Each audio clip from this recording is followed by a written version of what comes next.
If you were to take a cup of chud, that is a cup of cannibalistic humanoid underground dwellers, and a splash of amicus horror, and a twist of hammer horror, and just a pinch of don't open till Christmas, you'd probably get something very much like Deathline, aka Raw Meat, a very English horror movie from the early 70s.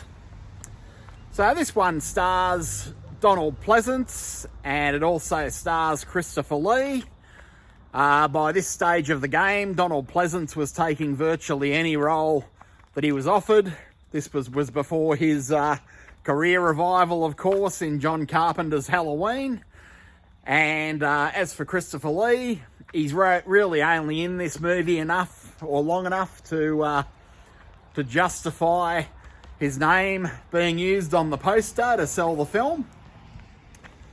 So Deathline, aka Raw Meat, as it was called in the United States, is very much an English version of Chud, an English interpretation of Chud, even though it did come a decade earlier than Chud. So if anything, it probably inspired that particular cannibalistic humanoid underground dweller movie quite heavily. And also Deathline probably heavily inspired American Werewolf in London, of course. So the premise is that you've had all these rail workers decades and decades and decades before the events of the movie. They were accidentally buried in the London Underground and forced to become a kind of or live a kind of mole person existence, a mole man existence, a chud existence. And as a result, they've become cannibalistic. So the premise probably sounds more exciting than the movie actually is.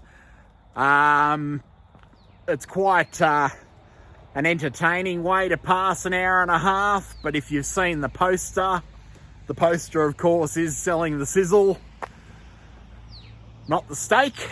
And the poster, well, for a start, the poster does exaggerate the number of subterranean, formerly buried railway workers who've become cannibalistic humanoid London Underground dwellers.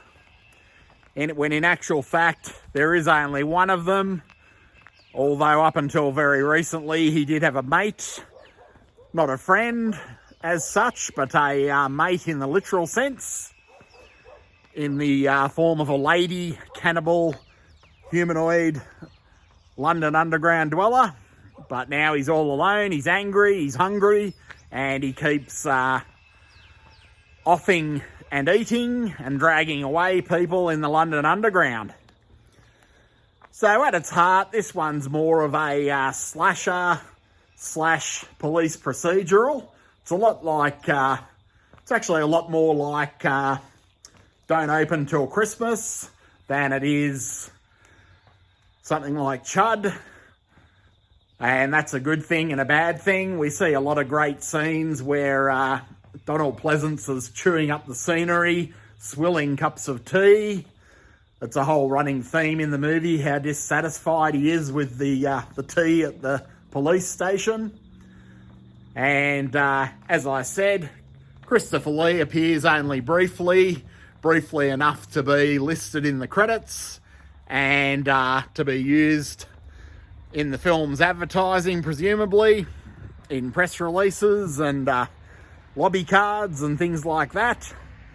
So technically you're only getting about 2 minutes of Christopher Lee throughout the movie, but we do have Donald Pleasance popping his head up quite regularly to chew up the scenery. So this one's all about atmosphere, really, rather than execution.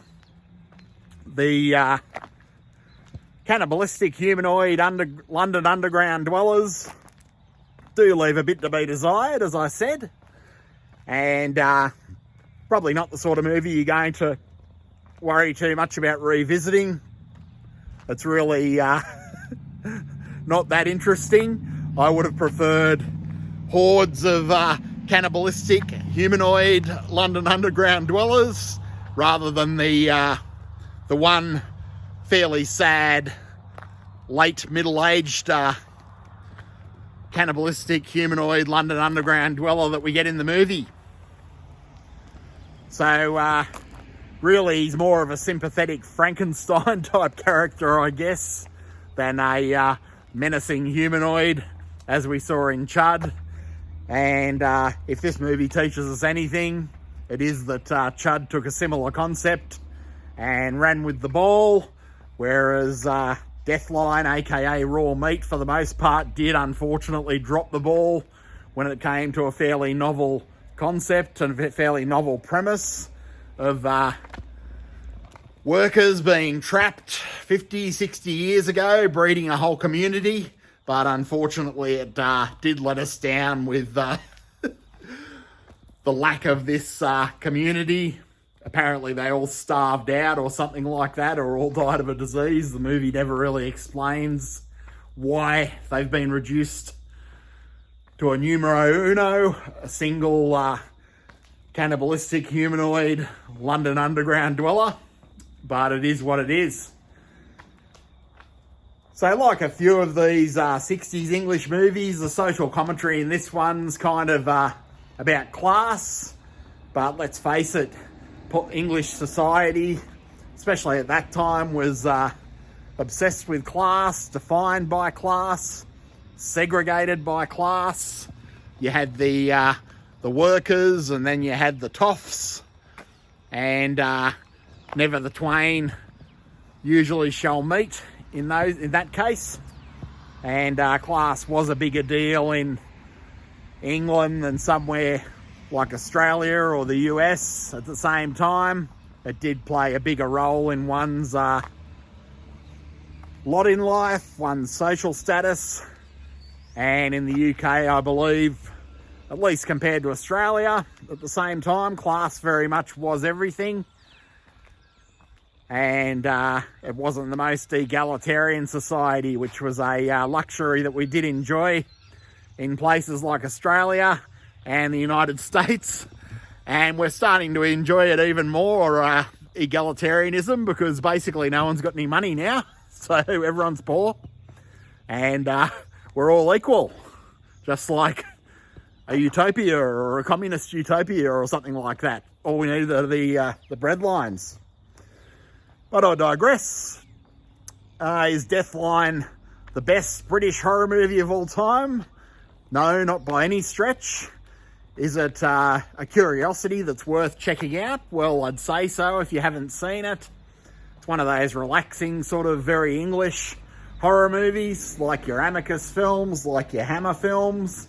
It's not going to basically subvert horror conventions or anything like that, but it is a relaxing one to curl up in front of the heater with a hot chocolate and a blanket over the knees on a cold Sunday afternoon and soak in the atmosphere of the London Underground. It'd probably make a pretty cool double with American Werewolf in London, or even, as I mentioned, Chud. And if you only check out one of those three movies, I'd probably put my money on Chud myself or American Werewolf in London, and leave Deathline, aka Raw Meat, for another day. But it is what it is. Not all films can be classics. I'd be a bit of a shill if I said that everything I saw was wonderful and brilliant and amazing and full of virtue and full of societal importance. And sadly, Deathline, aka Raw Meat, isn't one of those movies. But that's fine as well. They can't all be diamonds.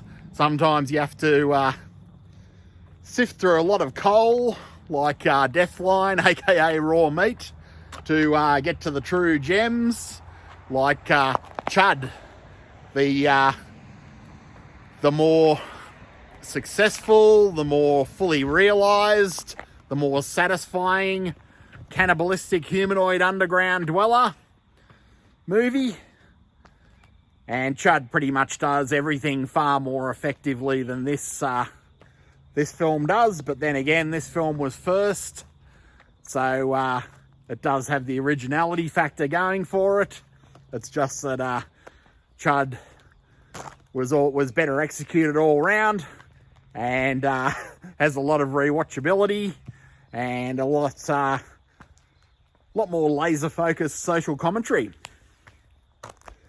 Nevertheless, I hope you've enjoyed this look at Deathline, aka Raw Meat. Have you seen Deathline? What are your thoughts on Deathline? Am I barking up the wrong tree? Am I completely wrong about it being a little bit lackluster?